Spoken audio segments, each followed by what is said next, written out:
guys, welcome back to my channel. So it's been quite a while since I've made a video, and the reason behind that is because I have been very busy doing other things, and by other things I mean nursing school. So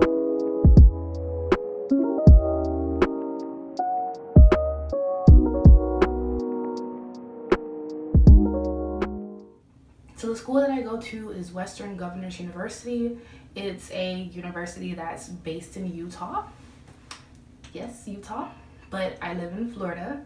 So the nursing program, and specifically, is called WGU's pre-licensure program. And this program is available in California, Florida, Indiana, Texas, and Utah. So 5 states. And throughout this video, I'm going to be looking at my notes because this is way too much information to remember. I started this program well over 2 years ago, so I'm gonna have to refer back to my notes on the different requirements that it took to get into this program. This program is 2.5 years long. Like I said, I've been in this program for well over 2 years. I graduate, I believe our official last date is April the 12th. And right now it is February the 13th. Yesterday was my birthday, guys. But it's February the 13th. Final day, April 12th. And I must say that I am very, just like beyond excited for graduation. As a whole, I have really enjoyed this program. I feel that it's given me an opportunity to go to nursing school, an opportunity that I might have otherwise not had, because this program is flexible. And when I say flexible, there are still fixed schedules in this program, but it's a lot more flexible than a traditional nursing program. There are 3 other universities where I currently live, and their nursing programs all require you to go to classes. You're pretty much busy Monday through Friday from 8 to 5, and that's like a full-time job. And I could not afford to live where I do if I did not have a job. And I already have a bachelor's degree, so that pretty much limited my my financial aid, so I needed to work. It was a necessity. So with this program, basically, I'm going to give you a simple structural breakdown. Lectures online, exams proctored online. The clinical rotations are done in an actual hospital. For Florida, for this particular cohort that I'm in, the clinical portion was completed in with the Florida hospital, or is now known as Advent Health hospital system. So pretty much in Central Florida. Back to the beginning with the requirements to enter this program. So I'm going to start with the prerequisites. Now, prerequisites are, courses that you have to complete prior to entering into a program, and there are a few courses that have to be completed, and these are pretty much basic courses that should be completed like your first year of college, first year or 2 of college. So it's required that you have English, like English 101. You have to have a government course, intro to communication, so like a speech course, introduction to humanities. You have to have human growth and development, intro to psychology, intro to sociology, anatomy and physiology 1 and 2, both with the labs, and also clinical microbiology with the lab. And again, this program is a BSN program, so these are a few more required courses than if you were going to be doing a 2-year, like an ADN or ASN program. So this is once you complete this 2.5 year program, you will have a 4-year degree. You will have a BSN. So those are the prerequisites for this program. Once you have those courses down, the second step you have to do is you have to take and pass an entrance exam for this program. And the entrance exam that I'm referring to is the ATI TEAS exam. So it's not a hard exam, or it was not to me. It's pretty much common sense. I believe that I scored an 89 as my total composition score. And I scored a 100 in the math portion. So I'm pretty proud of myself on that. Although, again, it's pretty much basic math. But with the ATI TEAS exam, they want you to score at least a 60%.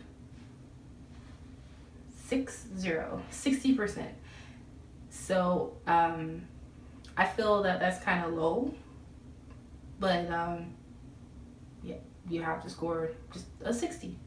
And I scored an 89.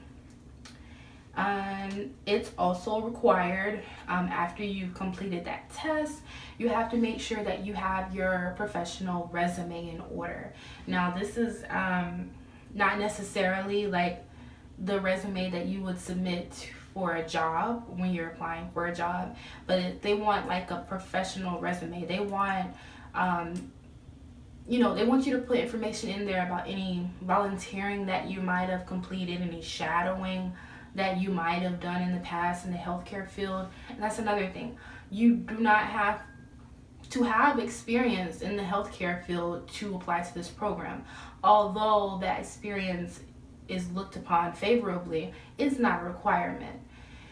In the past, I was a CNA, a certified nursing assistant, but that was pretty much back in high school. My high school had a program where we could graduate with our CNA license. So I was a CNA back in 2012, and I applied to this program in 2017, I believe, is when I started the program, when I applied and started. So at the time that I applied to the program, I was actually working for the state of Florida. I was working at the Department of Health for the Board of Medicine, issuing licenses to medical doctors. So I wasn't necessarily in like clinical healthcare. I was more so like in administrative type work. So you need the prerequisites, the TEAS exam, your professional resume, and next is your letter of intent. So a letter of intent is basically, you see these required a lot whenever you're applying to maybe a graduate program, like to get a master's degree or something like that, is where I see them required a lot. But it's not a long letter or anything. Mine was 1 page. Why am I wanting to join this particular program? Why do I want to do nursing? What are my plans after I graduate? Those are like the 3 things that I included in my letter of intent. Next, you need a recommendation. So it has to be a professional recommendation. Do not reach out to your cousin or have your aunt or your mom try to write you a letter of recommendation. It needs to be a professional letter of recommendation. You can get one of those professors from the prerequisite courses to write a letter for you. And again, that letter, it doesn't have to be long. They just need to, in this recommendation, they want the person to talk about you and if they feel that you would be capable of handling a program like this, handling nursing. That's basically it. So you only need 1. Next, you have to have all of your transcripts from previous universities and colleges sent to WGU. So that's any college. If you've taken a course anywhere, you have to make sure that you get all of those transcripts sent in to WGU. And most universities use an electronic transfer service now, so that honestly shouldn't it shouldn't take that much work. You just go to your previous university's website, find out how they send their transcripts, and get it done. And I advise getting that done as soon as possible, because you don't want to run into any issues where a university is saying, oh, your request is not complete, you got to fill this out, we can't send this because you had this hold on your account. So that would be one of the first things that I would do, is start getting my transcripts sent to WGU, and they have to be sent directly to WGU. So the final thing with the requirements, your GPA, you have to make sure that you have at least a 2.5 GPA. So what they're going to do is, once they get those transcripts, they're going to calculate your cumulative or your total GPA for all of the universities that you've been to. So if you've been to 2 past universities and you had, I don't know, say you had like a 3.5 at your most recent, but at the university before that you had a 2.0 GPA, they're going to calculate all of those courses together, not just the one from the most recent university. So just keep that in mind. Those are pretty much the requirements for your application to, I would say, to increase your chances of getting into this program. Focus on your GPA and your TEAS exam score. Those 2 things to me are, I believe, have the heaviest weight in your application. Although for that TEAS cutoff score of 60, although that's their cutoff score, if you make a 60, chances are you're probably not going to get admitted into the program. So you need to aim way higher than that.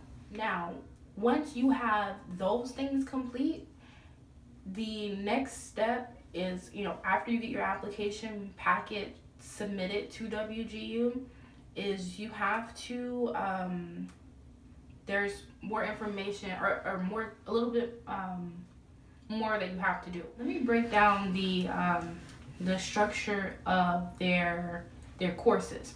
So WGU does not do semesters, they do terms, and their terms are 6 months long. So that means that there are 2 terms in a year. Okay, this program is 2.5 years long. So that half year, that comes in the beginning of the program. And in the beginning of the program, it's like the 6 months portion where you have to complete some courses. And these are for term 1 of the program, that first 6 months I took, and it was like organizational systems. We had an orientation course, professional leadership. We had medication dosage calculations. There's a pharmacology course, information management and application of technology, introduction to nursing art and sciences. There are 2 more courses, biochemistry and health and wellness through nutritional science. So the first term, there are 8 courses and then like an orientation module thing that you have to complete. So again, a term is 6 months, and then that's further broken down into 3-month increments that they have you do. So we had about 4 courses the first 3 months and 4 courses the last 3 months. I guess you can kind of look at it as like the quarter system. That explains pretty much, the course layout and their term system. So I've gone over the requirements for your application and then the terms. So the reason I broke down term 1 is because, like I said, that is that half in the 2.5 years it really comes like in the first portion. So you have to make sure that you pass all of the classes in term 1 in order to proceed to the actual clinical portion of the program. And the last 2 years of the program, that's the clinical portion. So the first 6 months is preclinical portion is what they call it, and then the last 2 years is the actual clinical portion where you get into your actual nursing classes like critical care and critical care That's the only thing I can think of right now because I'm currently in my critical care course, which is like the final course for me. So that's the only thing I can think of right now. But again, in my future video, I'm going to go more in depth into the actual courses and the clinical portion and the lecture portion of the program. There's an interview, like a phone interview that they do. It's after the first 6 months. So after you complete those courses, you have to do a few more requirements in order to get admitted to the actual clinical portion, so the final 2 years. And you have to do an interview with your state director of nursing and then usually someone else from the school. My phone interview was probably 20-25 minutes, and they just asked me basic questions. They asked me, why do you want to do nursing? They asked me if I felt like I would be able to handle the program, the course load, with the clinicals and the commuting and things like that. After your interview is completed, there are documents that you have to sign.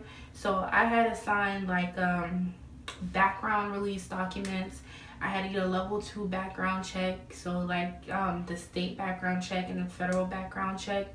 And my background check costed around $60, $65, somewhere in that realm, I want to say. We had to sign, paperwork regarding like the lab, saying that they could like take pictures and videos and use them on the website, things like that. So just some basic paperwork. And then there were some compliance requirements that we were required to do. And we keep all of these requirements that I'm about to talk about in an online system called Complio. And it's basically, it makes sure that you remain compliant with these particular requirements throughout the program. And those requirements are your background check. You have to get a drug screen, so you are drug tested for this program. There are some vaccines that you either have to get or some titers that you have to get drawn to show that you have immunity to these diseases. So MMR, the measles, mumps, rubella, your Tdap vaccine, varicella, you have to get the flu vaccine.